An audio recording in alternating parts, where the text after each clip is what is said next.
밤새 평안하셨습니까? 네. 우리가 잠자는 것, 숨 쉬는 것, 그런 것들이 다 먹고 마시는 것이 다 무엇이라고 어제 우리 공부했는데 기억나세요? 우리 숨 쉬는 것, 먹고 마시는 것이 뭐 하는 것이라고 그랬어요? 신앙 고백이요. 무슨 신앙 고백? 생명의 신앙. 저희가 스스로 할 수 없어. 우리 자신 안에는 스스로 생존할 능력이 없다는 사실을 고백하는 행위가 우리가 숨 쉬고 먹고 마시는 것이다. 우리가 아무리 숨을 잘 쉬고 소화기관이 아무리 튼튼해도 외부로부터 공급되는 것이 없으면 우리는 소화기관 이빨 아무리 좋아도 소용없어요. 그렇죠?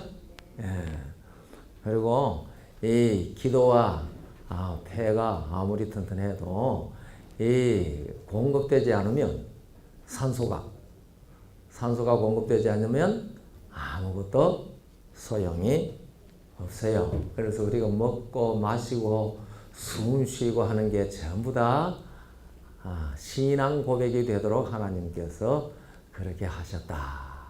그런데 이 사실은 참 놀라운 사실이에요. 우리의 일상생활 자체가 창조주로부터 공급받지 아니하면은 우리가 존속할 수 없다는 사실을 가르쳐주고 있는 것이다. 그런데 우리가 그 잘 깨닫지를 못하고 있다. 그리고 자는 것은 뭘 훈련하는 거라고 그랬어요? 죽는 연습. 아침에 깨우는 것은 부활 연습. 우리는 저녁마다 죽는 훈련도 하고 아침마다 부활하는 훈련도 하고 그렇게 합니다. 이 사실을 자세히 기록해 놓은 성경 구절이 혹 기억나세요? 사도행전 17장 24절로 28절까지라고 제가 이제 말씀드렸죠. 우주와 그 가운데 만유를 지으신 신께서는 무엇이 부족한 것처럼 사람에게 섬김을 받으시는 것이 아니라 호흡과 생명과 만물을 친히 주시는 자이심이니라. 그리고 인류의 모든 족속을 한 혈통으로 만드사 온 땅에 거하게 하시고 저희의 연대를 정하시며 거주의 경계를 하나시고 이는 사람들로 혹 더듬어 하나님을 발견케 하려 하심이로되 우리에게 멀리 떠나 계시지 아니하다. 우리는 그를 힘입어 살며 기동하며 있느니라. 그래서 있느니라. 그런데 아마 개역 개정판에는 살며 활동하며 존재하느니라. 그렇게 번역하지 않았나 생각되는데 그게 조금 더 이해가 쉽게 되는 그런 번역인 것 같습니다. 그래서 여러분이나 저는 우리의 존재가 우리 안에 있는 것이 아니라는 사실을 깨달은 사람들이에요. 그 깨달은 사람들만 우리의 생명과 존재를 영속시키실 수 있는 분을 의지할 줄 알아요. 그리고 성경은 우리에게 무슨 얘기를 한다고 그랬어요? 살아라, 살아라 이 얘기한다고 그랬잖아요. 이 세상의 사람들에게 그렇게 살아라, 살아라 하고 이 얘기하는 이유가 사람들은 다 죽은 존재라고 성경은 말하고 있다. 그 죽은 존재라고 하는 게 무엇이었다?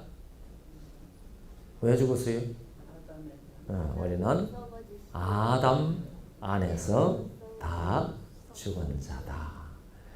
그래서 우리를 구원한다는 것은 이 죽은 데서부터 생명을 얻게 하는 게 구원이다. 그 말이에요.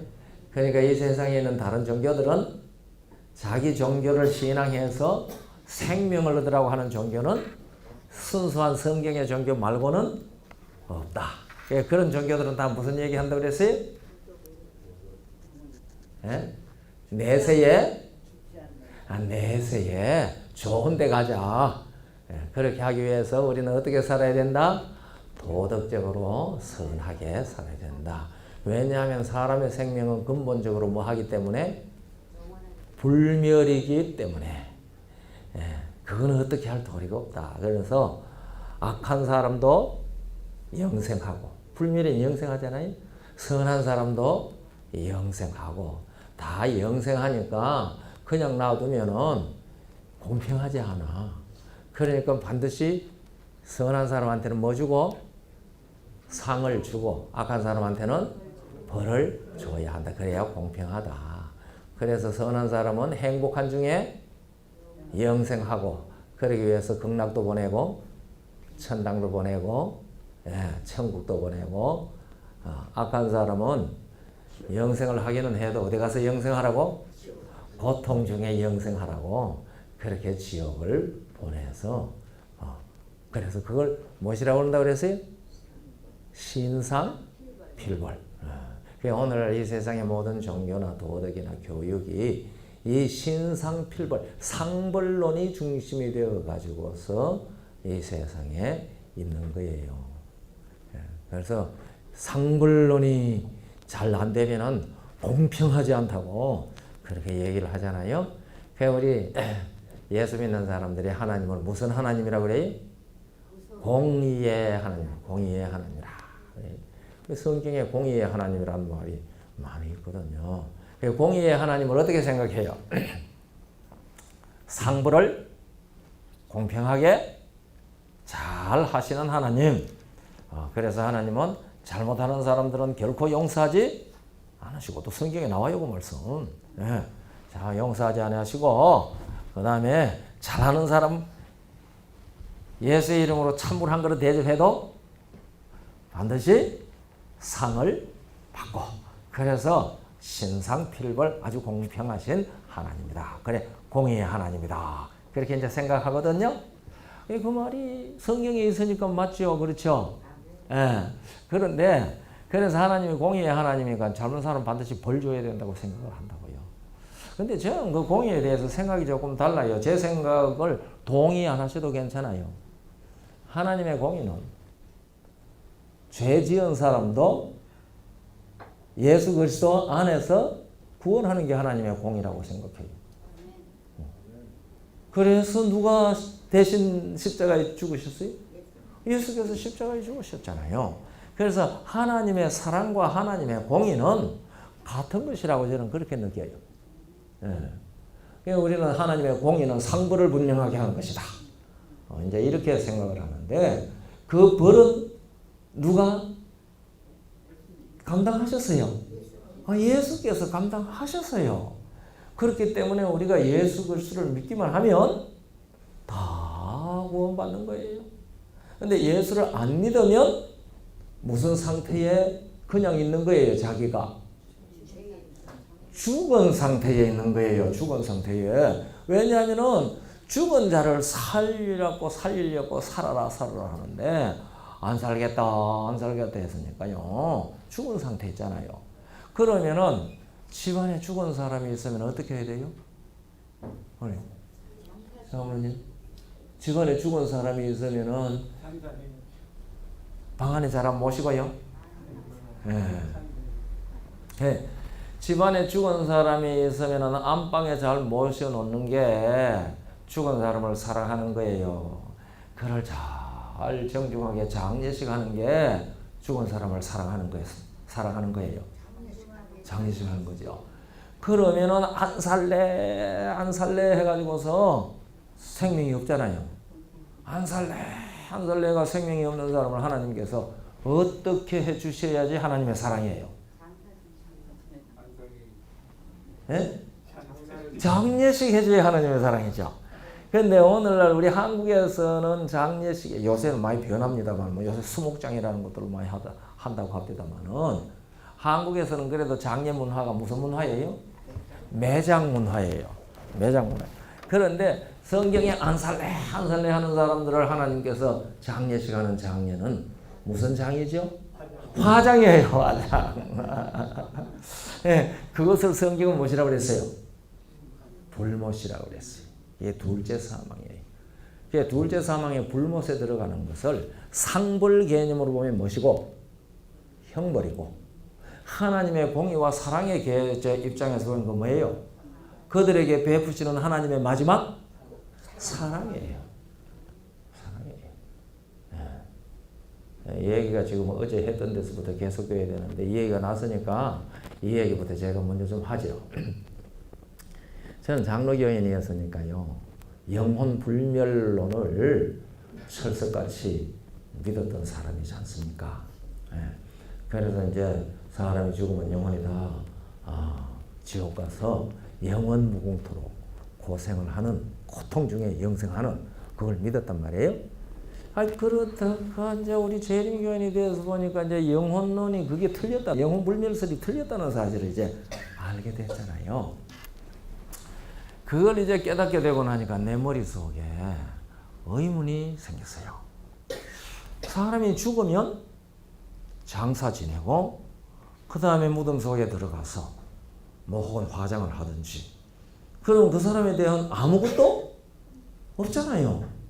그리고 뭐만 남아요? 하늘에 기록이 남죠. 영혼은 없다고 그랬는데 또 영혼만 나오대. 아니, 그게 지금 제가 하는 얘기, 우리 교회 와서 생각하는 거라니까요.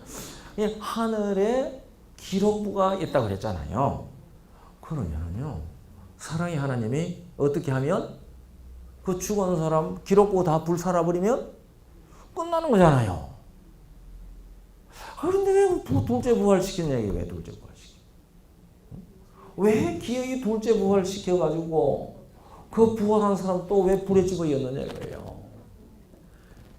그게 의문이었어요. 근데 여러분들은 그 읽고도 그런 거 의문도 안 생깁니까? 의문 생기는데요. 예. 의문 생겨서 이제 곰곰 생각하니까 그게 공의로워야 될 것 같아요. 그 공의로 벌 줘야 되니까. 그것도 상벌론이죠, 그죠? 예. 예. 공이라도 그렇지.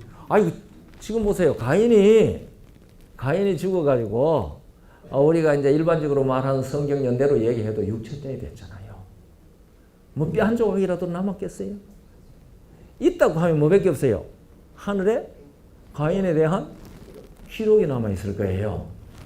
기록이 남아있는데 하나님께서 그 가인에 대해서 어떻게 하면 돼요? 그 기록부? 싹 없애버리면 그만이에요. 가인 다시 사는 것도 아니고 와가지고 하나님한테 항의할 것도 아니고. 그런데 둘째 부활시킨단 말이에요. 그래서 저는 그게 의문이었어요. 근데 우리 교인들은 거기에 대해서 의문도 없으시고 믿으시기만 하는가 봐. 그거 참 대단히 좋으신 거예요. 그런데 거기에 대한 그런 의문이 있으니까 성경을 읽다 보니 성경에 대답이 있어요. 그래서 그렇구나. 이 부활이라는 거 왜 하죠? 옳고 그름을 판단하기 위해서 부활시키는 거죠.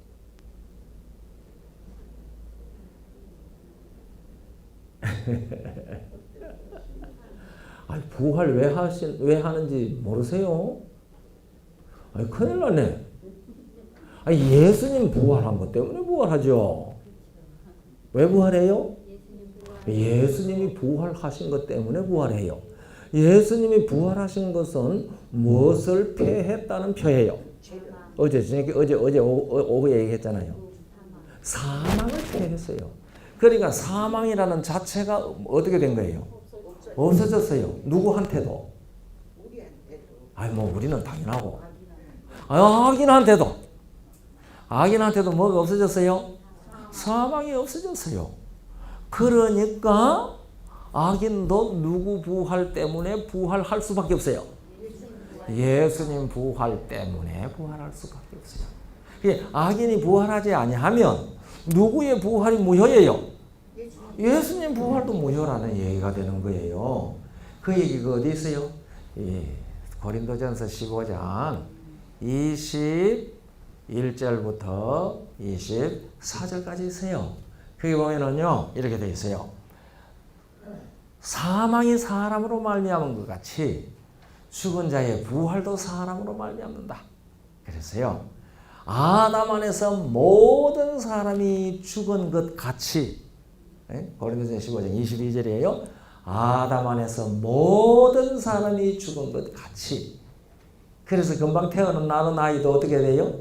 아담 안에서 죽은 자로 나기 때문에 그것을 무엇이라고 한다고 그랬죠?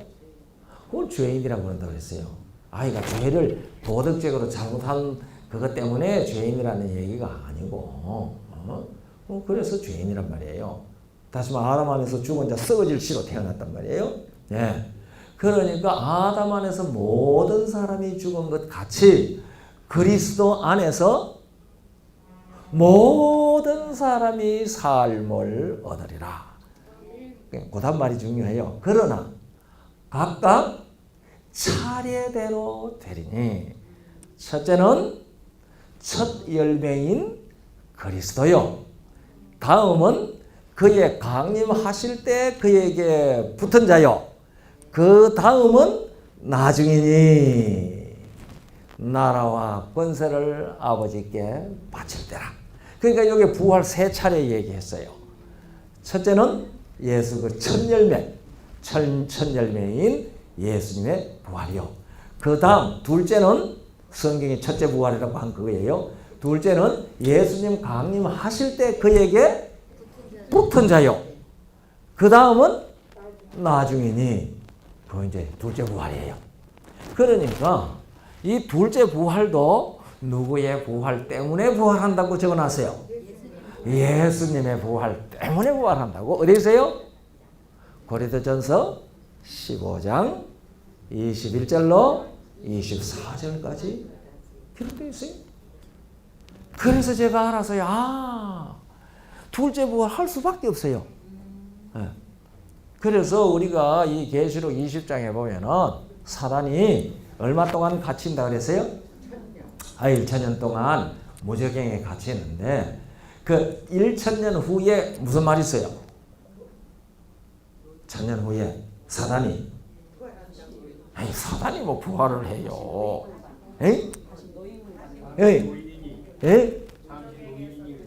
어떻게 노일이니? 잠깐 노임을 받는다. 그 앞에 중요한 말이 한마디 있는데 반드시 반드시 잠깐 놓여. 반드시. 왜 사단이 반드시 놓여요? 까지가 가다가 죽여버리고 없애지. 왜 반드시 놓여요? 그런데 그게 옛날 번역에는 불가불이에요. 지금 우리 번역에는 반드시라고 되어 있는데 구역에는 불가불 잠깐 놓이리라. 그렇게 되어 있어요. 그게 헬라 말이 데이라는 말이에요. 불가불이라고 번역된 말이 데이라는 말이에요. 헬라 말로. 그 데이라는 말은 하지 않을 수 없어서 하는 것. 그런 말이에요. 그리고 사단 1000년 동안 가다 나왔다가 안 놓을 수 없어서 놓는단 말이에요. 하나님께서 그 사단을 갖다가 딱 붙잡고 있을 능력이 없어요?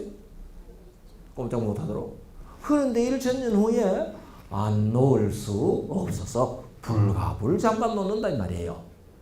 왜 그럴까요, 우리? 장로님 왜 불가불 잠깐 놓을까요? 불가불. 왜 반드시? 자기의 잘못이 확실한지 증명해서 이제 자기도 인정하게끔 하려고. 지금 내가 무슨 얘기하고 있어요? 부활 얘기하고 있잖아요. 왜 놓여요? 둘째 부활이 있으니까 뭐 할 자가 생겼어?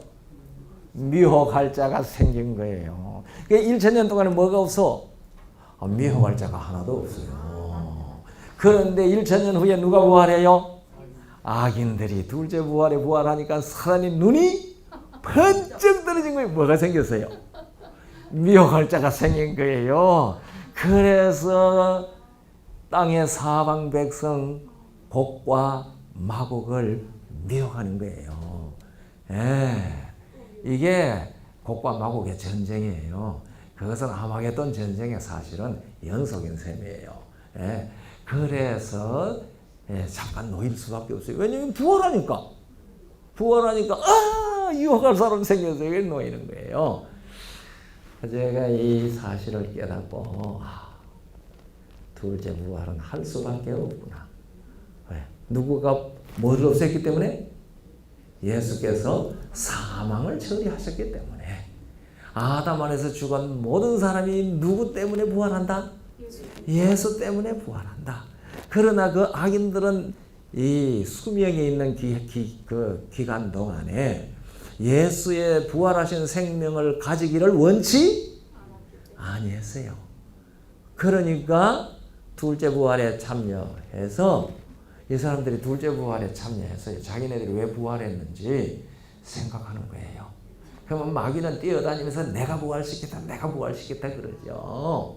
네. 그런데 하늘이 공의를 선포하잖아요.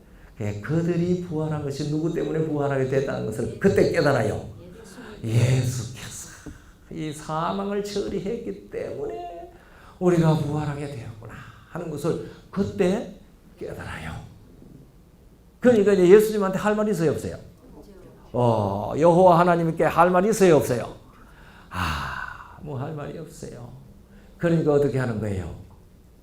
그래서 그때 이제 빌립보 2장 9절에 이제 그 예언이 이루어지는 거예요. 하늘에 있는 것이나 땅에 있는 것이나 땅 아래에 있는 것이 다 예수 이름에 무릎을 꿇고 그를 주라 시인하여 하나님께 영광을 돌리게 한 거예요.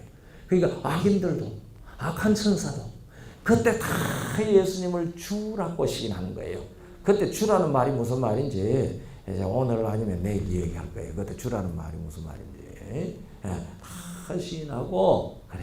우리 각시대의 대쟁투 544페이지인가 거기 보면 이렇게 돼 있어요.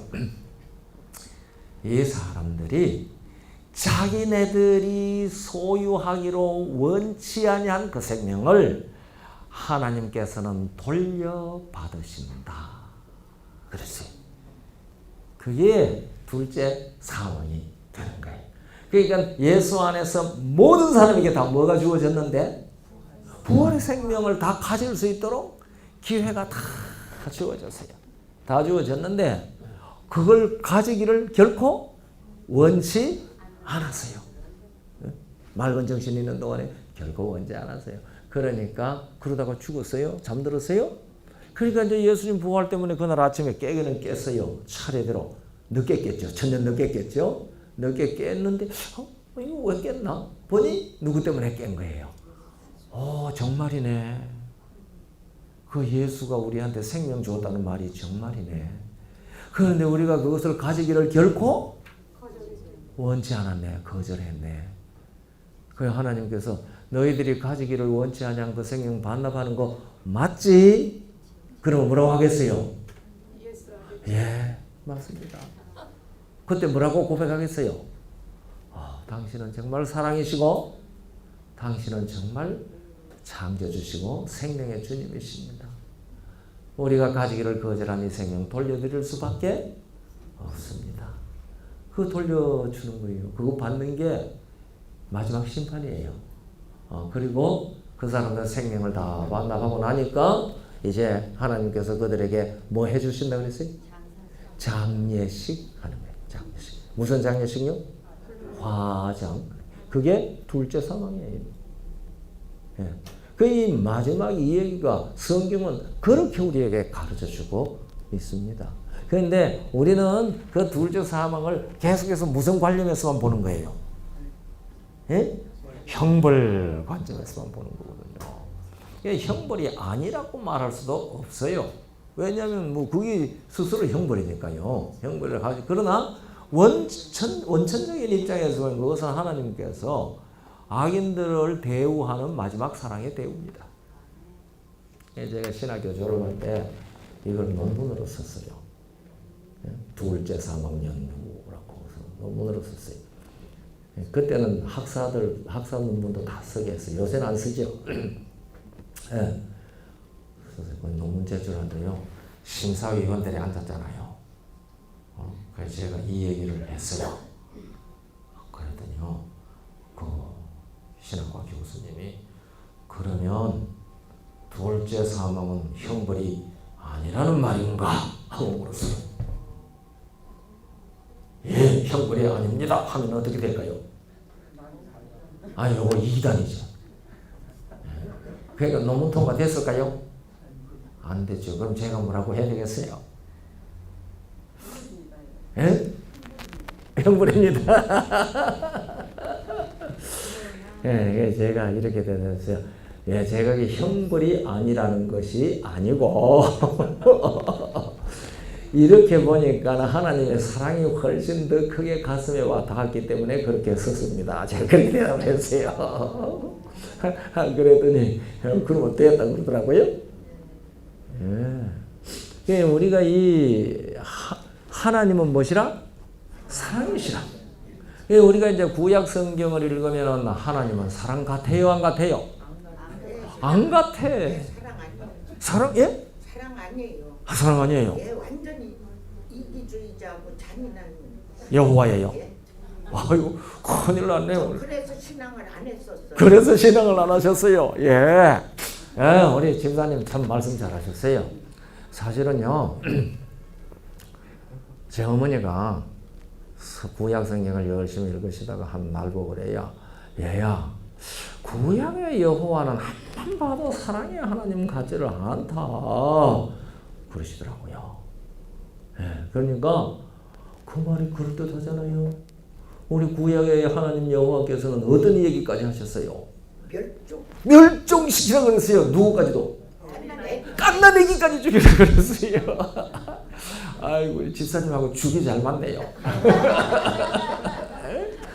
그러니까 그 유아들까지 다 죽이라 그랬어요.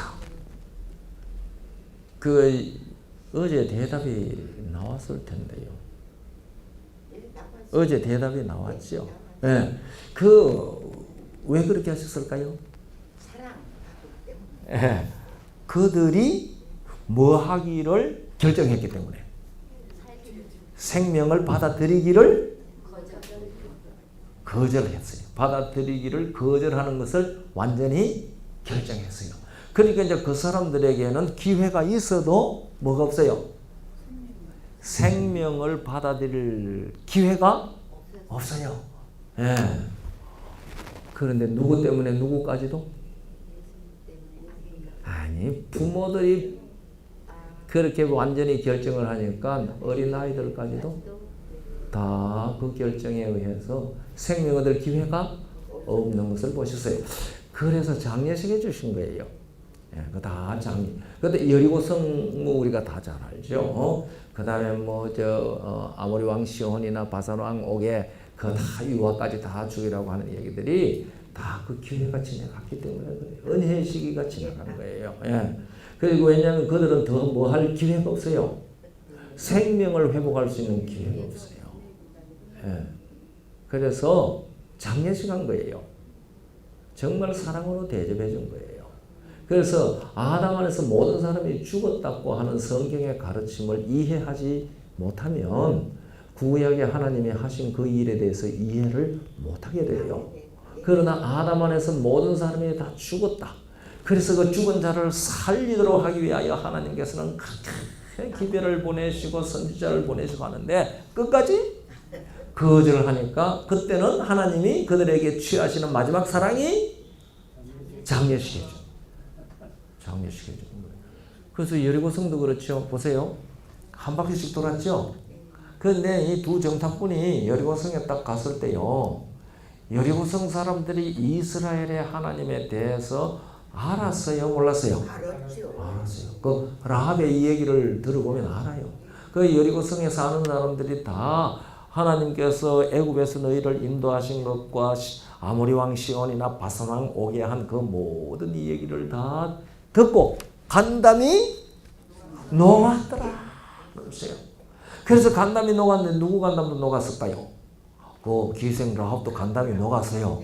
그러니까 이 정탐꾼이 오니까 뭐 했어요? 상천하지에 너희 하나님 여호와만 하나님이다 하고 굴복했어요. 그런데 여리고성에 있는 왕을 위시해서 모든 사람들은 굴복하기를 거절했어요. 그리고 여리고는 어떻게 했어요? 굳게 닫혔더라. 이게 은혜의 시간이 끝났단 말이에요. 여리고는 굳게 닫혔더라. 그래도 하나님께서 사랑하셔서 혹시나 문 열고 나올까 싶어가지고 어떻게 7일 동안 기회를 주시는 거예요. 그래 하루 한 바퀴 도는 거예요.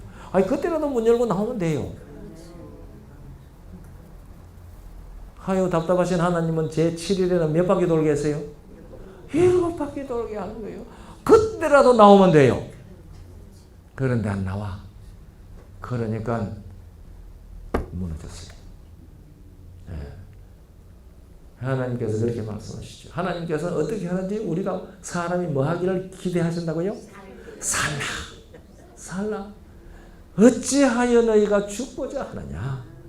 돌이키고 살라. 그런데 안 살래. 어떻게 도리가 없죠. 그러니까 그러면 내가 너희들에게 해줄 수 있는 마지막 일은 장례식 해주는 것밖에 없구나. 그러니까 내가 너희들에게 장례식을 해줄 수밖에 없다. 그러니까 이걸 무슨 관점으로 보니까 도덕론적 관점으로 성경을 보니까 그렇게 하시는 하나님이 뭐같이 보여요? 하나님 무섭다. 그렇게 이제 보이는 거죠. 그러니까 우리가 성경은 도덕 교과서가 아니에요. 성경은 생명을 얻으라고 하는 생명의 교과서예요. 우리가 선악의 대쟁투 얘기하잖아요. 그래서 우리는 이걸 도덕적 성과 도덕적 악의 대쟁투라고 착각을 합니다. 그래서요, 성경이 말하고 있는 이런 용어들, 이게 성경이 뭐라고 정의하는지 우리가 알아야 돼요.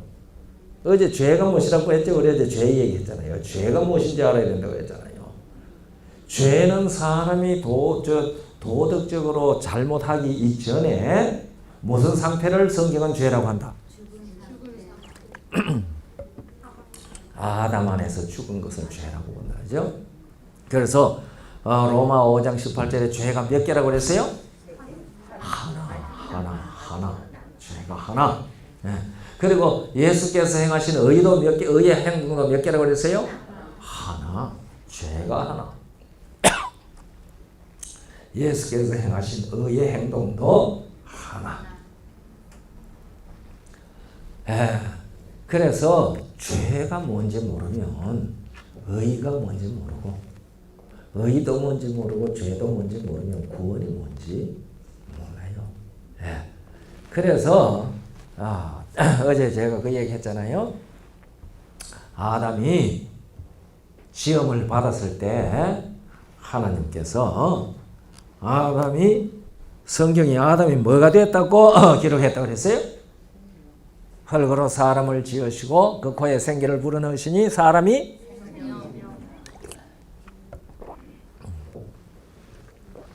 산 육신이 된 것이 아니고 뭐가 됐다고요? 산영이 되었다. 이게 중요하다고 그랬잖아요. 산영이 되었어요. 산영. 그런데 언제 육체가 되었다고 그랬죠? 선악과를 따먹은 다음에 육체가 되었다고. 어제 얘기하는 거 뭐 복습을 계속해서 할 필요는 없고요. 선악과를 먹은 다음에 육체가 됐어요. 육체가 된 사람은 그 육체의 생명이라고 성경이 말했고, 저희는 육체뿐이라 가고 다시 오지 못하는 바람이라고 성경에 기록한 사실도 말씀을 드렸어요. 그런데 그래서 이 세상에 구주로 올 사람은 누구의 씨로 오면 안 된다고 그랬어요? 남자의 씨로 오면 안 된다고 그랬어요. 남자의 씨로 오면 안 돼요. 그래서 이 세상의 구주는 누구의 씨로 온다? 여자의 씨로 왔다. 여자의 씨로 왔다. 그것이 여자의 후손이라는 말의 뜻이다. 그 얘기했잖아요. 여자의 씨로 오신 그분이 예수님이신데, 예수님이 오실 때 어떻게 탄생하셨다고요? 동정녀에게 탄생하셨는데 어떻게 탄생하셨어요? 성령으로 잉태하여 탄생하셨어요. 네, 성령으로 잉태하여 탄생하셨다는 말은 무엇이라는 말이라고 그랬죠? 요한복음 3장 6절 가지고 제가 말씀드렸잖아요. 육으로 난 것은 육이요, 성령으로 난 것은 영이지. 그러니까 예수님께서 성령으로 잉태하여 탄생하셨으니까 예수님은 육이에요, 영이에요? 영이에요. 누가 친히 말씀하셨어요? 본인이 말씀. 네, 예수님께서 친히 말씀하셨어요. 미안합니다.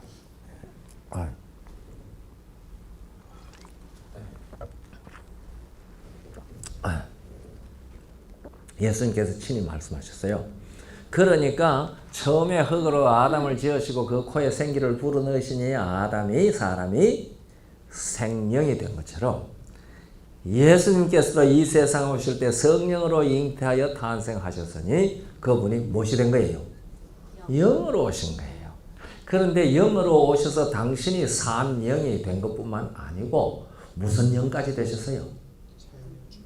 예? 크게 얘기해요. 살려주시는 영이 되었어요. 예. 그래서 고린도전서 15장 45절에 첫사람 아담은 산 영이 되었다 함과 같이 마지막 아담은 살려주는 영이 되었느니라 그랬어요.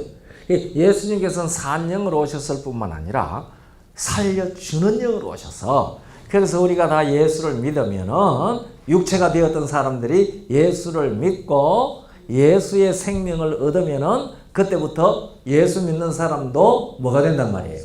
산영이 된단 말이에요. 아, 여러분들 다 예수 잘 믿으세요? 그럼 여러분들 영이에요? 육이에요?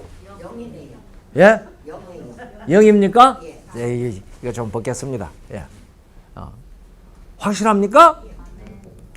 예, 다 영이세요? 예수님이 영이니까 우리도 영이 됐죠. 자신이 없어. 네. 영이 됐어요. 예. 다 영이 맞아요? 아멘. 아유, 참 답답하네. 예. 그 말 어디 있어요? 아유, 우리가 생각하면 안 되잖아요. 우리가 다 영이라고 하는 말이 어디 있어요? 아니, 기록되었을 때 우리가 해야 된다 그랬지 않습니까? 성경이 무엇을 말하느냐 얘기해야 된다 그랬잖아요. 그 말이 어디 나오죠? 로마서 8장 9절에 나와요.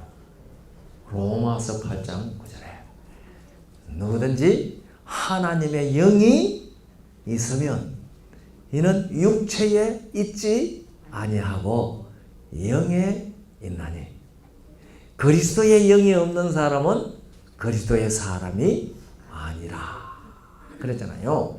그러니까 우리가 하나님의 성령이 우리 안에 있으면 우리는 어디에 있지 아니하고 육신에 있지 아니하고 어디에 있어요? 영에 있나니 무엇으로 난 자는 영이요? 영으로 나. 성령으로 난 자는 영이요. 우리가 물과 성령으로 나지 아니하면 하나님 나라에 들어갈 수 없다고 하시고 육으로 난 것은 육이요 성령으로 난 것은 영이니 내가 네게 거듭나야 한다는 말을 기히 여기지 말라. 그러니까 여러분과 제가 중생하면 거듭나면 진짜로 거듭나면 이 몸을 가지고 있을지라도 누구처럼 여김을 받는 거예요? 처음에 지음을 받은 아담처럼 산 영으로 여김을 받는 거예요. 그러니 우리는 전부 다 진정으로 거듭났다는 사실을 전제로 하면 다 영들이에요. 영. 어디서 누가 말씀하셨어요? 성경이 말씀하셨어요. 성경은 살았어요. 하나님의 말씀은 살았고 그러니까 하나님의 말씀이 그 얘기를 우리에게 해주는데 어디에 그 말씀이 있었어요? 아니 우리가 영이라는 말씀이 어디에 있었어요? 로마서 8장 9절 그 말 어디 있어 하면은 기록되었으되 그렇게 얘기를 해야지 되지 않겠어요? 그죠? 예. 그러니까 오늘 여기 참석하신 분들은 다 물과 성령으로 거듭난 경험을 하셨으면은 다 로마서 8장 9절에 의해서 어디에 있지 아니하고 육신에 있지 아니하고 어디에 있으신 분들이에요? 영에 있는 분들이에요. 자, 이게 무슨 말인가? 이제 이거 우리가 알아야 되죠. 그게 거듭나야 되는 거예요. 거듭나는 것. 물과 성령으로 나는 사람은 하나님 나라에 들어가는데 육으로 난 것은 육이요 성령으로 난 것은 영이다. 그게 이제 거듭나는 거잖아요. 그 물과 성령으로 난다는 말이 도대체 무슨 말인가? 그거 이제 우리가 구체적으로 좀 알 필요 있잖아요. 아니 말로는요. 중생에 대해 거듭나야 돼. 그 소리 얼마든지 할 수 있잖아요. 거듭난다는 게 실질적으로 뭔가 이거 우리가 이해를 해야 되는데요. 물러난다는 말이 무슨 말이죠? 침례받는 거다. 그 말씀 어디 있어요? 기록되어서 돼요.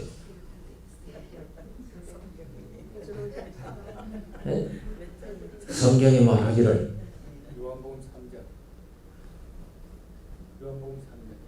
아니 물이 침례라고 하는 말이 어딨냐고. 물과 성령으로 거듭난다고 했는데 물로 받는 어디 있어요? 물이 침례라는 말. 베드로전서 3장 22절. 네, 목사님 감사합니다. 베드로전서 3장 21절에 있어요. 보세요. 이래요. 물은 예수 그리스도의 부활하심으로 말미암아 너희를 구원하는 편이 곧 침례라. 그랬어요. 물은 침례라. 그랬어요. 물은 침례라. 그렇기 때문에 물로 난다는 것은 침례를 뜻하는 거거든요. 물로 난다는 침례를 뜻하는데 그런데 물은 우리 성경에 우리 번역에 물은 침례라고 하는 그 중간에 들어있는 말이 중요해요. 물은 침례인데 그 중간에 물은 예수 그리스도의 부활하심으로 말미암아 너희를 구원하는 편이 곧 침례라 그랬어요. 그러면 예수님이 부활하시지 아니했으면 뭐도 이루어지지 않는단 말이에요. 구원도 이루어지지 않는단 말이에요. 구원도 이루어지지 않는다. 예수 그리스도의 부활하심으로 말미암아 너희를 구원하는 편이 곧 침례라. 그래서요. 그러면 물과 성령으로 거듭난다고 그러는데 거듭나는 데는 무엇이 중요한 요소란 말이에요?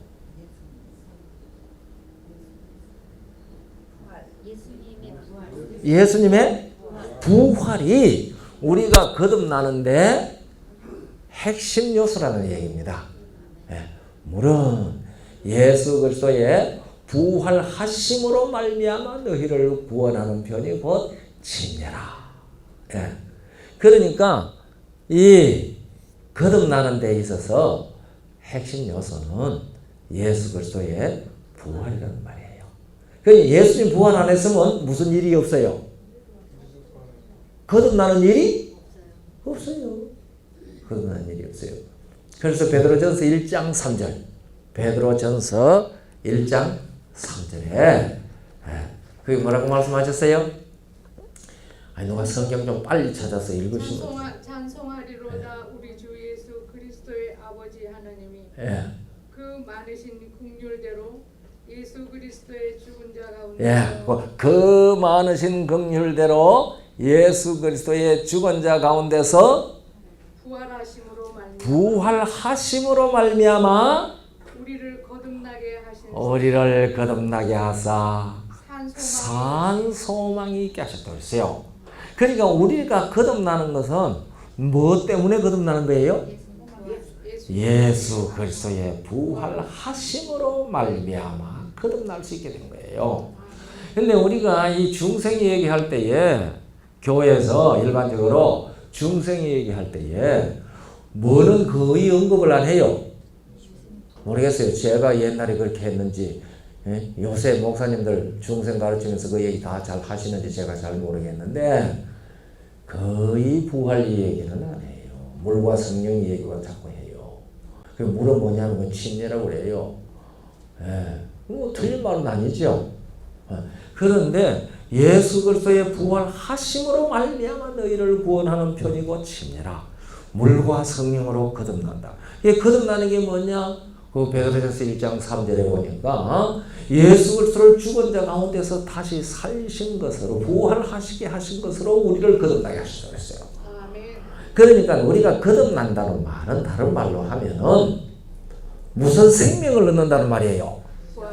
예수 그리스도의 부활의 생명을 내 생명으로 얻는다는 말이에요. 그게 거듭났다는 말의 뜻이에요. 그렇기 때문에 예수님 부활하지 아니했으면은 우리의 믿음이 헛것이라고 얘기한 거예요. 예수님 부활 안 하셨으면 우리는 뭐 하지도 않아요? 거듭나지도 않아요. 거듭나지도 않아요. 예. 그래서 거듭난데 물과 성령으로 나야 한다고 할 때에 그 물로 나야 한다는 말이 침례인데 그 침례의 핵심이 예수의 부활을 나타내는 것이다. 그래서 예수의 부활하심으로 말미암아 우리가 거듭난다. 그러니까 우리가 침례를 받는다는 것은 예수 그리스도의 부활의 생명을 얻는다는 것을 상징적으로 나타내는 거거든요. 그런데 예수님께서 침례를 받으실 때에 어제 잠깐 말씀드렸지만은 침례 요한에게 침례를 받으러 나오셨잖아요.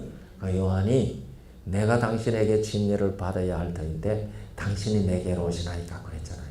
그 예수께서 이제 허락하라. 우리가 이와 같이 하여 모든 의를 이루는 것이 합당하니라. 예수님 왜 침례 받았다고 우리가 일반적으로 얘기를 합니까? 예수님 왜 우리가 침례 요한이 와가지고 죄 사함을 얻게 하는 침례를 베풀고 전했다고 그랬어요. 그런데 예수님은 뭐가 없어요? 없으신 분이에요? 예수님이 죄가 없다는 말은 무슨 말이었죠? 아담 안에서 죽은 자가 아니라는 말이에요. 그렇기 때문에 예수님은 침례를 죄 사함을 받는 침례를 받을 이유도 없고 필요도 없잖아요. 그래서 침례라는 것이 어디서 생겼을까? 그래서 요새 신학자들이요, 요새가 아니라 오래전부터 신학자들이 이 침례라는 것이 어디서 왔나 그거 연구하느라고 열심히 연구하고 있어요. 그래서 이거는 유대인의 견례에서 왔나, 안 그러면 에세네파에서 왔나, 이런 얘기들 했어요. 며칠 전에 제가 인터넷에 들어가가지고서 이 검색을 하다 보니까 예수님 침례받은 얘기가 나왔더라고요. 그러면서 그 침례의 근원이 어디서부터 왔는지 그 열심히 설명해 놨더라고요. 그 석사학위 논문에 논문 가운데 신학교 석사학위 논문 어떤 사람이 논문 쓰면서 얘기를 했는데 그 얘기를 썼더라고요. 그 침례가 어디서 온 것 같아요? 예? 예수님 부활하기 전에 요한이 침례 줬잖아요. 침례 요한이 침례 줬잖아요. 그러니까 침례 요한이 침례 주는 이 얘기가 성경에 침례 얘기는 처음 나오잖아요. 그전에는 침례 얘기가 없어요. 그럼 그 침례가 어디서 왔느냐 얘기예요. 예? 모세를 통해서 온 것 같아요. 예? 모세를 통해서. 그것도 아주 좋은 말씀이었습니다, 장로님. 그 이제 고린도전서 10장에 있는 말씀을 이제 말씀하시는 건데 그것은 이제 한참 후에 하는 얘기고 이제 그건 구약의 이 얘기 나는 것을 상징적으로 표현해서 우리에게 가르쳐 주는 거예요. 그건 아주 좋은 얘기인데요. 지금 그 말씀이잖아요. 출애굽할 때 홍해 걷는 거 그거 침례라고 고린도전서 10장 1절로 4절에 설명하고 있죠. 근데 그 침례가 어디서 왔느냐 이게요. 그 침례가 요한복음 1장 33절 한번 보세요. 내 성경 절수 바로 얘기했나? 요한복음 1장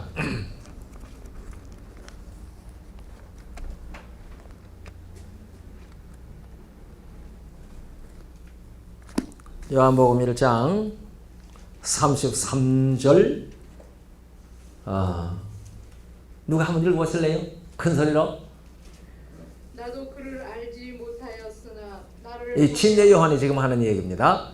나도 예수를 누군지 알지 못하였으나 나도 그를 알지 못하였으나 그 다음에 나를 보내어 물로 침례를 주라 하신 요한을 보내어 뭐 하라고 그랬다고요?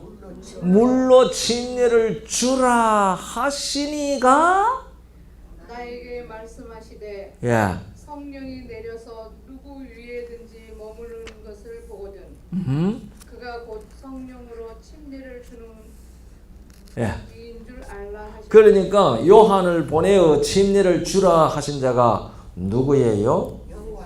하나님이세요. 그러니까 침례가 어디서부터 온 거예요? 하나님께로부터 온 거예요. 그러니까 요한복음 1장 33절이 그 대답을 잘 해주고 있습니까? 침례가 어디서 왔는지. 예.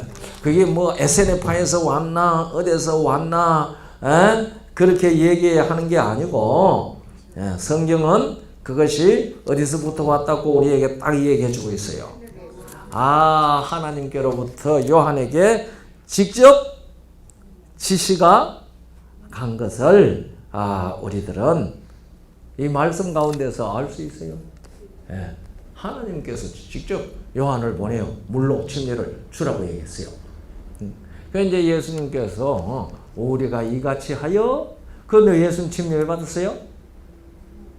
우리가 흔히 잘 하는 대답이 있잖아요. 우리의 본이 되기 위하여. 그 말 맞죠? 시대 소망에도 그렇게 했어요. 예수님은 죄가 없으시지만은 우리의 모본이 되기 위하여 침례를 받으셨다. 그렇게 얘기를 했어요. 그 말 맞아요. 그러나 성경은 뭐라고 대답했어요? 이제 허락하라. 우리가 이와 같이 하여 모든 의를 이루는 것이 합당하니라. 그러면 예수님 침례를 받으신 이유가 무엇이라고 예수님께서 친히 말씀하신 거예요? 모든 의를 이루는 것이 예수님 침례 받으시는 이유라고 예수님께서 친히 말씀을 하셨어요. 그런데 예수님께서 침례를 받으시는 것이 뭐 그렇게 모든 의를 이루는 것인가? 그러니까 우리가 여기에서 예수님 침례 받으신 것이 무슨 뜻인지 우리들이 올바로 알 필요가 있단 말이에요. 그 예수님께서 침례 받으신 것을 이제 후에 하신 설명이 바로 뭐예요? 우리 침례가 무엇이라고 로마서 6장 3절 4절에 설명하고 있습니까? 로마서 6장 3절 4절에 있는 말씀을 얘기를 하시면 좋은데요. 무슨 말씀이세요? 무릇 그리스도 예수와 합하여 침례를 받는 사람은 예수와 합하여 함께 그의 죽으심과 합하여 세례받은 줄을 알지 못하고 함께 침례 죽고 다시 함께 살고 그런 것을 이제 나타내는 거죠. 그 이제 로마서 6장 3절 4절이 침례의 의미가 뭔지 우리에게 가르쳐 주는 거거든요. 그러니까 예수 그리스도와 함께 죄에 대하여 죽고 장사 지내고 그리고요 부활하는 것을 나타낸다. 그러니까 모든 의를 이루기 위하여 예수님께서 뭐 하시겠단 말이에요? 죽으시고 장사되시고 부활하시겠다 그 말입니다. 그래서 예수님 침례 받으시는 이유는 당신이 인간을 구원하기 위하여 행하실 일을 간단한 예식을 통하여 온 우주 앞에 선포하신 거예요. 나는 사람들을 의롭게 하기 위하여 죽을 것이고 장사될 것이고 부활할 것이다. 그래서 부활하는 일을 통해서 의가 완성된다. 모든 의를 이루게 된다. 그 사실을 예수님께서 말씀하신 거거든요. 그러니까 우리가 침례를 받는 것은 예수와 함께 죽고 예수와 함께 장사되고 예수와 함께 부활한다. 그러니까 예수 그리스도의 부활하심으로 말미암아 우리를 거듭나게 하신다 이 말이에요. 예수님 부활하시지 아니하셨으면 우리가 예수 그리스도의 부활의 생명을 소유할 수 있는 일이 없어요. 그러면 그 생명은 아담 안에서 죽은 생명 그대로 있는 거예요. 그래서 어제도 말씀드렸듯이 고린도전서 15장 13절로 19절까지 예수의 부활이 없으면 우리의 믿음이 헛것이라고 그랬어요. 그리스도 안에서 죽은 자들도 다 망했다고 그랬어요. 그러니까 이 성경 기별의 핵심이 바로 부활이고, 우리가 그 예수 그리스도의 부활에 참여한다고 하는 것에 대한 확신을 나타내는 믿음의 행사가 뭐 하는 거예요? 침례받는 거예요. 그게 물과 성령으로 거듭난다. 물은 침례인데 그 침례는 예수 그리스도의 부활의 생명에 참여한다는 것을 믿고 고백하는 일이다. 그 얘기를 우리에게 물로 이제 침례를 거듭난다는 말이 뜻이거든요. 근데요, 제가 이 침례 문제를 깊이 생각해요. 전 장로교회에 있었으니까 세례 받은 사람이잖아요. 장로교회에서 세례를 받았던 사람인데 이제 우리 재림교회 와서 침례를 받았거든요. 그때 그 목사님이 그러시더라고요. 물속에 들어가는 침례 받기를 호언하지 아니하면 신앙 고백으로 입교할 수도 있다. 그렇게 말씀을 하시더라고요. 그런데 침례를 받고 싶더라고요. 신앙 고백으로도 할 수 있다고 하셨는데도 침례를 받는 게 좋겠다. 그래서 제가 이제 침례를 받았거든요. 근데 사람이 예수와 함께 죽고 장사되고 다시 사는 것을 나타내는 예표 예식이잖아요. 그러면 어떻게 해야 죽은 거예요? 내사가 다 돼가지고 아무것도 모르는데도 뭐하고 있으면? 숨 쉬고 있으면 죽었다고 그래요? 살았다고 그래요? 살았다고 그래요. 네. 맞습니까? 그러면 그 사람이 죽었다라고 하는 것은 무엇이 똑 끊어져야 죽었다고 그래요? 숨이 똑 끊어져야 죽었다고 그래요. 네.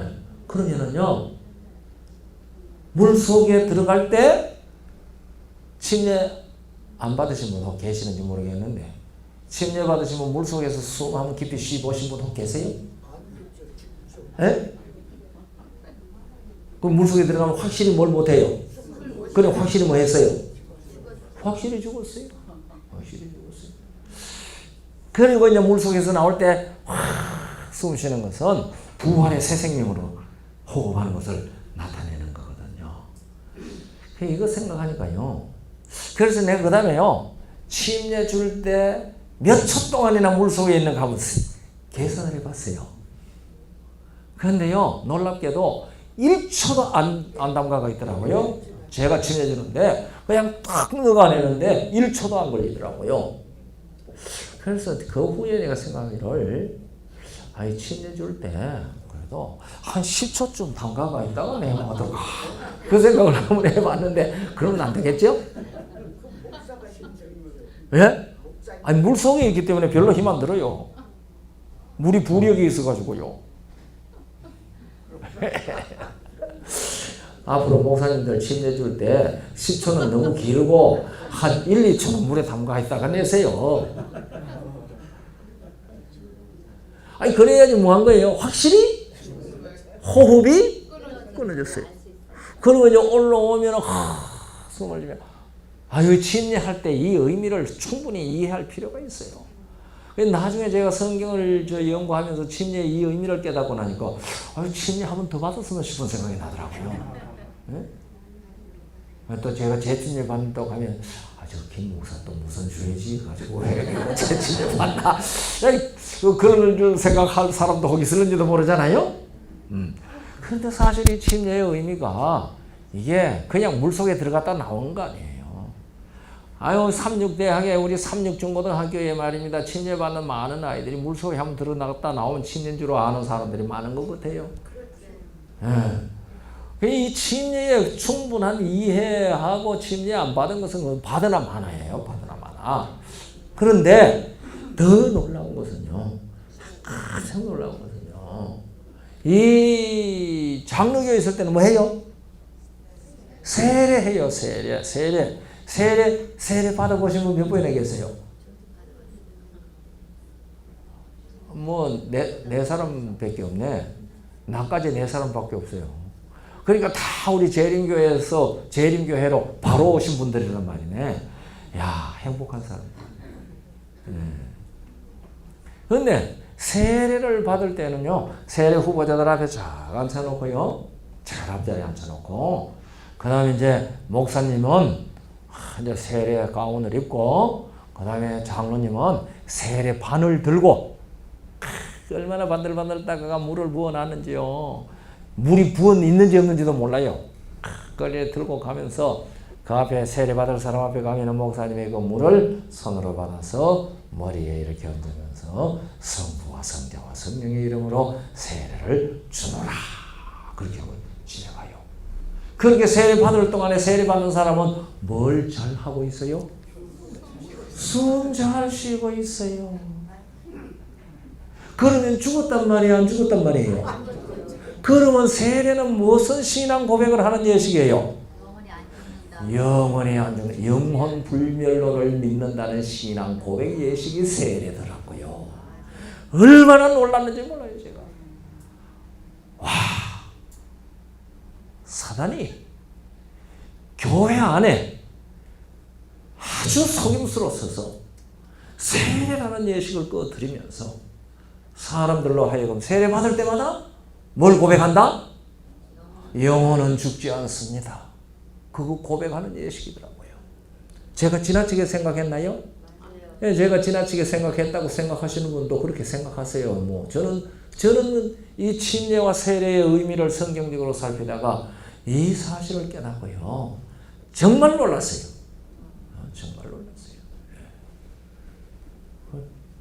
그래서요, 우리가 요한계시록 21장 8절이나 22장 15절을 보면은요, 거짓말하는 자들은 다 성 밖에 있어요. 아이고, 예루살렘 성 밖에서라도 살았으면 좋겠다. 근데 예루살렘 성 밖에 있는 사람들은 성 밖에는 지금 뭐 하고 있는데요? 불타고 있는데요. 불타고 둘째 사망 불못이에요, 성 밖에. 이게 성 밖에 있다는 말은 구원 못 받았다는 말이에요. 생명을 잃어버린 사람들이란 말이에요.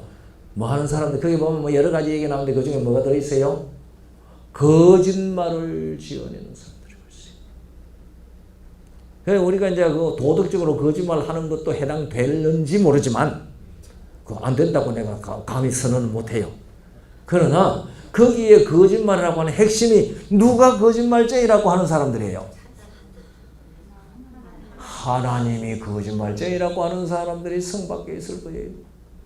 그러면은 영혼은 절대로 죽지 않는다. 불멸론을 믿는 사람들은 누가 거짓말쟁이라는 걸 믿는 사람들이에요. 아니, 대답들이 왜 그렇게 시원치 않아요? 예.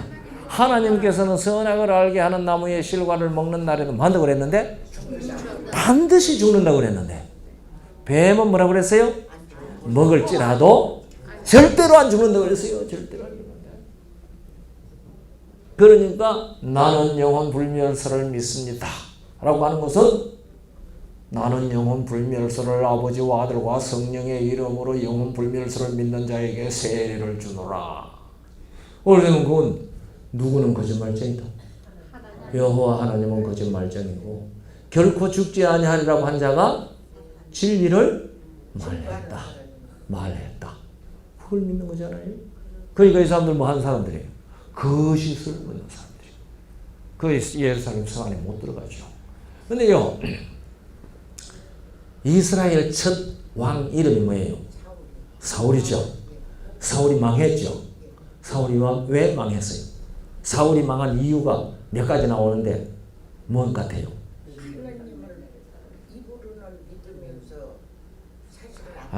깜짝 놀랐는데요. 역대상 10장 13절 한번 보세요. 역대상 10장 13절 한번 보세요.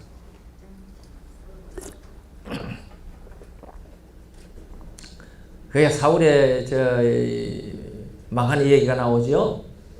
역대상 10장 13절 한번 읽어보세요. 아직 안 찾으셨나? 사울이 부른 것은 예, 크게 사울이 죽은 것은 여호와께 범죄했는데 계속해서 읽어보세요. 그가 여호와의 말씀을 지키지 아니하고 말씀을 지키지 아니하고 그 다음에 또 신접한 자에게 가르치기를 청하고 신접한 자에게 가르침을 청한 것이 사울의 망한 이유 중에 하나예요. 아유, 제가 그 구절을 보고 깜짝 놀랐어요. 사울이 망한 이유가 뭘 믿었다? 영혼불멸설을 믿었다는 얘기입니다. 영혼불멸설을. 예. 사람들이요, 영혼불멸설이 맞다고 얘기를 하면서 이 사울이 옛날에 무당을 찾아가가지고 사무엘 좀 만나게 해달라고 한 그걸 예로 들은 사람이 있어요. 그런 사람 만나보셨나요? 영혼불멸설이 맞다고 주장을 하면서 사무엘의 영혼이 올라왔잖느냐 그 얘기를 한 거예요. 그래서 제가 그 얘기하는 사람한테 그렇게 얘기를 했어요. 사무엘의 영혼이 그 엔돌의 여자가 어디서 올라온다고 그랬어요? 땅에서 올라온다고 그랬어요. 그래서 내가 그 얘기가 사무엘이 천국 갔을까? 영혼이 있다면 사무엘의 영혼이 있었다면 영혼이 실제로 영혼이라는 게 살아서 있었다면 천국 갔을까요? 지옥 갔을까요? 그게 당연히 천국 갔죠. 그럼 왜 하늘에서 안 내려오고 땅에서 올라와요? 예? 그러니까 멈칫해요. 그 다음에 내가 묻기로 그랬어요. 하늘에 있는 사무엘의 영혼이 무당이 신접한 자가 오라이 가라이 하니까 내려왔다 올라갔다 합니까? 그래요? 그죠? 하늘에 가서 하나님의 천국에서 행복을 누리고 있는 그 영혼이 하나님이 다 내쫓으라고 한 그 신접한 자가 오라 하니까 오고 가라 하니까 가고 하늘이 그런 허술한데요? 참 사람들이 희한하게 속아요. 그래서 제가 그렇게 정말 그러네? 그렇게 반응하더라고요. 그러니까 사울이 망한 이유 중에 하나가 신접한 자에게 가서 물었다는 사실이 이유로 드러나더라고요. 제가 그걸 딱 보면서 이 새 예루살렘 성 밖에 거짓말을 지어내는 자들과 거짓말하는 자들이 있을 것이라고 하는 그 말을 다각도로 생각해 봤어요. 그러니까 이 세례 놀라운 얘기지요. 제가 지금 깨달았다고 하는 일에 여러분 동의 안 하셔도 괜찮아요. 그러나 참고는 하세요. 그렇습니다. 그래서 우리가 이제 이 물과 성령으로 침례를 받는데 물로 침례를 받는다는 것은 이제 예수 그리스도의 부활하심으로 말미암아 우리를 구원하는 편이 침례입니다. 그러니까 물로 침례를 받는다고 하는 데서 우리가 빼먹지 말고 반드시 강조해야 될 게 바로 뭐예요? 예수 그리스도의 부활하심으로 말미암아라는 말입니다. 너희를 구원하는 편이. 그런데 성령으로 이제 침례를 받는 거예요. 물과 성령이잖아요. 예수 그리스도의 부활하심으로 말미암아 우리가 구원을 이제 받는 구원의 편이 너희를 구원하는 편이 곧 침례인데 구원을 받는 편이에요. 이 구원을 받는다는 것이 아까 무엇이라고 그랬죠? 사망에서 생명으로 옮기는 겁니다. 요한복음 5장 24절이잖아요. 내가 진실로 진실로 네게 이르노니 누구든지 내 말을 듣고 나 보내신 이를 믿는 자는 영생을 얻었고 심판에 이르지 아니하나니 사망에서 생명으로 옮겼느니라. 전에 아담 안에서 죽은 자로 있더니 이제는 뭐가 됐단 말이에요? 예수 그리스도 안에서 산 자가 되었단 말이에요.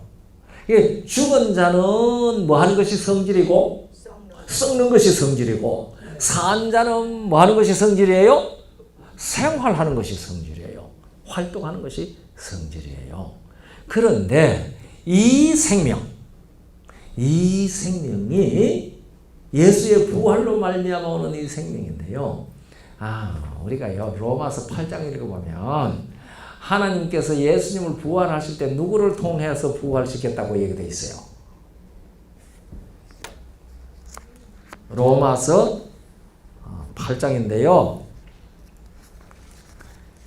이건 좀 이 삼위일체와 관련해서 미묘한 얘기이기 때문에 설명들이 좀 필요하겠지만 제가 이 시간에는 그 삼위일체와 관련된 설명은 하지 아니하고요. 요 얘기만 할 것입니다. 보세요.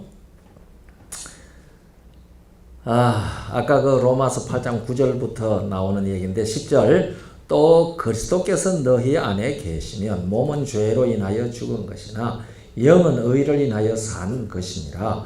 예수를 죽은 자 가운데서 살리신 이의 영이 너희 안에 거하시며 그리스도 예수를 죽은 자 가운데서 살리신 이가 너희 안에 거하시는 그의 영으로 말미암아 너희 죽을 몸도 살리시리라. 그랬잖아요. 그러니까 예수님께서 부활하시는데 누가 역사하셨단 말이에요? 성령께서 역사하셨단 말이에요. 성령께서. 예수님 부활하시는데 성령께서 역사하셨단 말이거든요. 그러니까 예수님께서 우리가 거듭나는데 거듭나는 것은 무슨 생명을 얻는 것이라고 그랬죠? 예수 그리스도의 부활의 생명을 얻는 거예요. 그러니까 물과 성령으로 침례를 받는데 물로 받는 것은 예수 그리스도의 부활하심으로 말미암아 다시 말하면 죽고 장사되고 부활하는 것을 나타내는 확실히 믿는다는 것을 고백하는 것인데 그 일을 주관하시는 분이 누구란 말이에요? 성령이란 말이에요. 그래서 로마 8장 2절에 우리를 생명의 성령의 법이 죄와 사망의 법에서 우리를 해방하였다고 했어요. 그래서 우리를 죄와 사망의 법, 사망에서 생명으로 옮기는 일에 누가 역사하신단 말이에요? 생명의 성령께서 역사하신다는 말이에요. 그래서 물과 성령으로 거듭나는데 침례를 받는 것이 그 거듭나는데 침례를 받는 일을 통해서 예수 그리스도의 부활의 생명을 얻게 되는데 그 생명을 얻도록 하시는 분이 성령이시다. 그게 지금 물과 성령으로 거듭난다는 말의 뜻이에요. 그런데 실제로 우리가 물과 성령으로 거듭났는데 그게 내가 침례받고 예수 잘 믿는다고 하는데 어떤 사람들처럼 말입니다. 성령이 화끈하게 내 속에 들어오는 것 같은 경험도 없고 침례 받으실 때 그랬었나요? 그러고 이제 침례를 받고 나면 거듭나서 영의 사람이 됐다고 그랬는데 영의 사람이 돼도 직장은 계속 다녀야 되고 내가 이 침례 받기 전에는 거듭나기 전에는 얼굴이 까맣더니 딱 거듭나고 났더니 얼굴이 하얘졌다든지 무슨 표가 있어야지. 그러니까 이게 거듭났는지 안 났는지 성령으로 거듭난다는 말이 무슨 말인지 이게 참 우리가 답답합니다. 그래서 어떤 사람이 와서 거듭났어요? 하고 물으면은 자신있게 예! 대답 잘 안 나오죠. 거듭났어요? 하면은 주춤합니다. 우리가 주춤해요. 주춤하면서 거듭나기는 낫나? 이렇게 다 한 번씩 생각을 한다고요. 그런 경험들 없으세요? 있는지 없는지도 모르시는가 봐. 그런 경험이 많아요. 그런데 우리가 성령으로 거듭난다는 말의 의미를 분명히 좀 이해하는 것도 좋아요. 요한복음 6장 63절에 예수님께서 그 사실을 우리에게 가르치고 있어요. 그게 무슨 말이는 거니? 살리는 것은 영이니 육은 무익하니라. 그 다음에 무슨 말씀이었어요? 내가 너희에게 이른 말이 영이요 생명이라. 그렇게 얘기했잖아요. 시간 안 됐어요? 아직 계속해도 돼요? 내가 너희에게 이른 말이. 그러니까 우리가 거듭나는데 결정적으로 일하는 것은 무엇을 통하여 일하신단 말이에요? 성경 말씀을 통하여 성령께서 일하신다는 얘기예요. 그러니까 성령께서는 무엇을 통하여서만 일하셔요? 기록된 말씀을 통해서 일하셔요. 그러니까 성령은 뭐 하시는 분이 아니에요. 기록된 말씀 밖으로 나가시는 분이 아니에요. 기록된 말씀. 우리가 이 성령에 대해서는 요한복음 14장부터 예수님께서 16장까지 성령에 대해서 자세히 말씀해 주셨어요. 그런데 요한복음 16장 12절부터 15절까지 보면은요, 예수님께서 제자들에게 이렇게 말씀하십니다. 내가 아직도 너희에게 할 얘기가 많지만은 지금은 너희가 감당하지 못할 것이다. 그러나 진리의 성령이 오시면 너희를 모든 진리 가운데로 인도하실 것이고 장래일을 알게 하실 것이다. 그가 내 것을 가지고 너희에게 알게 할 것이다. 아버지께 있는 것은 다 내 것이다. 그렇게 말씀을 하셨어요. 그러니까 성령께서는 기록된 말씀 안에서 역사하셔요. 그러니까 성경과 다른 얘기를 하면서 성령 받았다고 하는 것은 진짜 성령 받은 것 아니에요. 왜냐하면 성령은 무슨 얘기를 안 하시니까? 기록된 말씀 밖에 얘기를 하지 않으시니까. 그래서요, 사도 바울은 우리에게 권고하기를 무엇을 넘어가지 말라? 기록된 말씀 밖으로 넘어가지 말라고 그랬어요. 네. 고린도전서 4장 6절에 있는 말씀이에요. 네. 기록된 말씀 밖으로 넘어가지 말라. 그러니까 이 말씀을 강론하는 사람들은 뭘 조심해야 돼요? 기록된 말씀 밖으로 넘어가지 않도록 조심해야 돼요. 그래서 사도 바울은요, 그 일에 대해서 무척 조심하신 분 같아요. 그건 영감을 통해서 성경을 기록한 사람이지만은요, 고린도후서 2장 17절을 보면은 바울이 이렇게 말합니다. 우리는 수다한 사람들과 같이 하나님의 말씀을 혼잡하게 하지 아니하고 오직 순전함으로 하나님께 받은 것 같이 하나님 앞에서 그리스도 안에서 말하느라 그랬어요. 그러니까 사도 바울이 살아있을 때도 못하는 사람이 많았단 말이에요. 하나님의 말씀을 혼잡케 하는 사람들이 많았다는 말입니다. 아니, 그러면 지금은요, 훨씬 더 많죠. 훨씬 더 많죠. 그래서 여러분들이 지금 제 이 강론을 들으시면서요, 이것이 그런가 날마다 상고하셔야 돼요. 저도 말씀을 혼잡케 할 수 있는 가능성은 언제든지 있는 사람이잖아요. 그래서 어제 말씀드렸죠. 배우고 시험하고 예? 확인하고 확정하고 확신하라. 그렇잖아요. 그러니까 우리가 이 말씀을 듣고 배우고 그 다음에 고린도후서 13장 5절에 내가 그리스도 안에 있는지 자신을 시험하라. 시험하고 그 다음에 사도행전 17장 11절에 있는 말씀대로 이것이 그런가 하여 날마다 성경을 상고해서 확인하고 그리고 디모데후서 3장 15절에 있는 말씀대로 확신하는 거예요.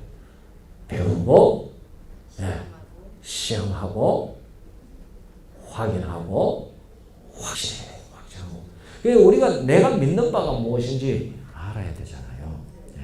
그래서 이 성령께서는 어디 안에서 역사하셔요? 성경 기록된 말씀 안에서 역사하셔요.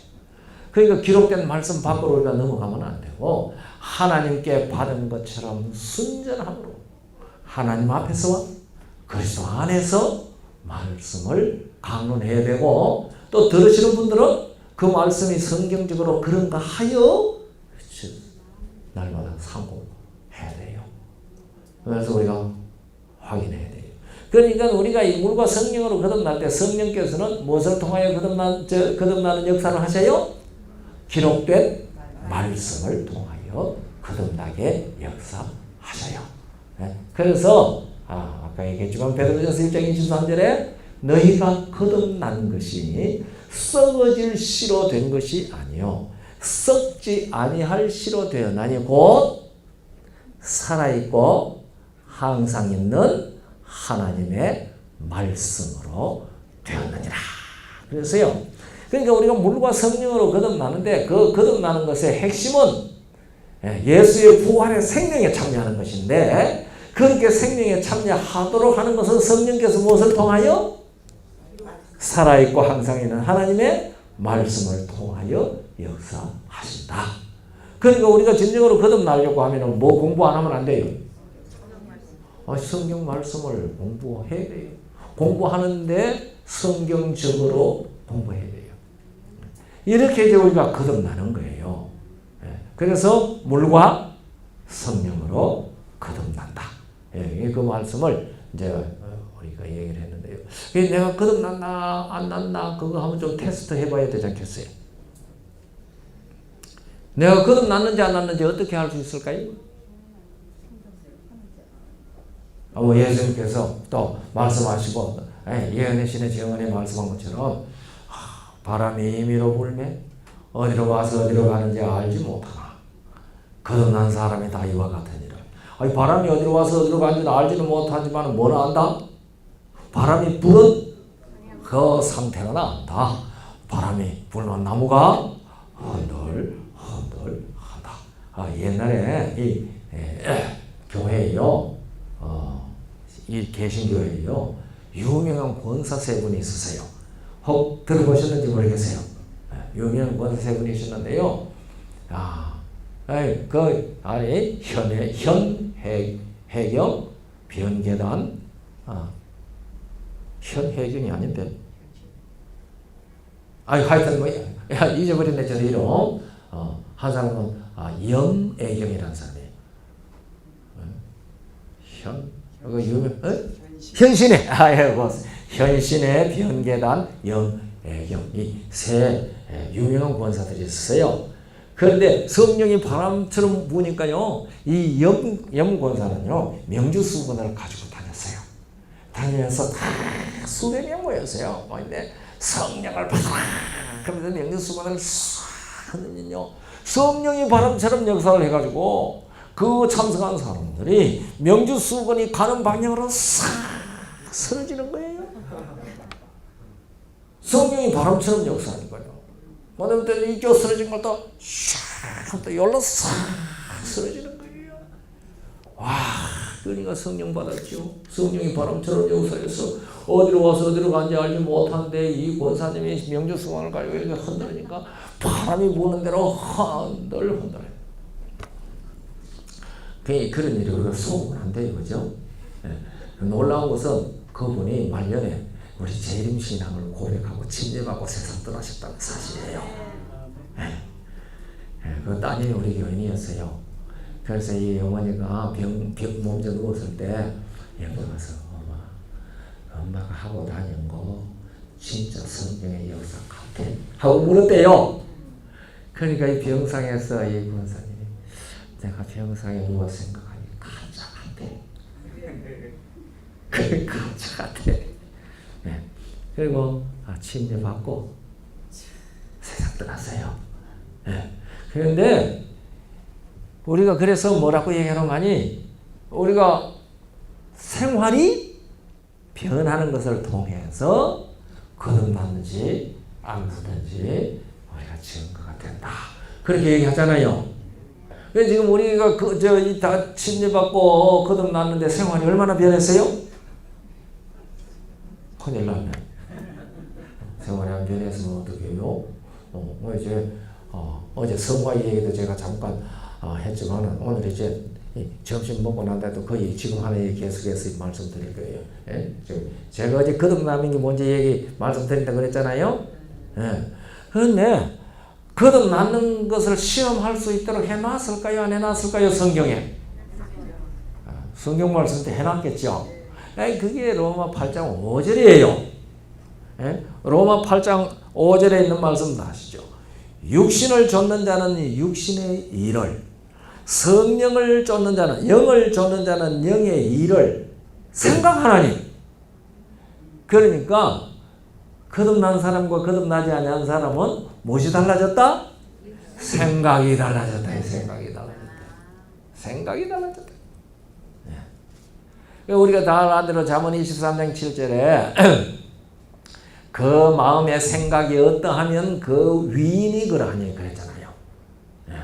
그러니까 우리가 마음에 생각하는 대로 우리 사람 됨됨이가 그렇게 된단 말이에요. 그러니까 우리가 물과 성령으로 거듭나면 뭐가 달라졌어요? 생각이 달라졌어요. 제가요 미국 가가지고 이 텍사스에서 개척 교회를 하고 있었어요. 텍사스에서 개척교회를 하고 있었는데 한 날은 어떤 청년이 참석을 했어요. 어떤 청년이 참석했는데 보니까 거기에 있는 감리교회의 청년 회장이었어요. 여기 와가지고 성경 강의하는 걸 가만히 듣더니 끝나고 난 다음에 목사님, 나는 성경 말씀이 살아있다는 사실을 오늘 처음 알았습니다.